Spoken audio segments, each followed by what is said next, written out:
Assalomu alaykum. Hozirda biz piyoz ekin maydonidamiz. Ushbu loyiha Biznesni rivojlantirish banki hamkorligida Xorazm viloyati Xiva tumani Dashyoq mufiyida 352, 365, 366 konturlarda amalga oshirilmoqda. Maydonning umumiy hajmi 11,6 gektarni tashkil qiladi. Bu yerdagi ekinlar zamonaviy usullar bilan parvarishlanmoqda.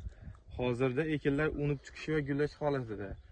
Ekinlarni yetishtirish 60 kun davom etadi. Yetishtirish jarayonida sug'oriladi, tabiiy va mineral o'g'itlar bilan oziqlantiriladi. Ushbu loyihaga 67 ta dehqon xo'jaliklari biriktirilgan. Har bir dehqon xo'jaligi uchun 0,3 gektardan to'g'ri keladi.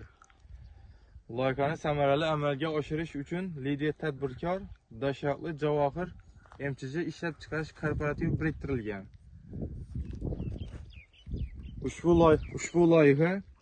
Ushbu loyiha bo'yicha har bir gektardan 36 tonna, jami 380 tonna hosil olish rejalashtirilgan.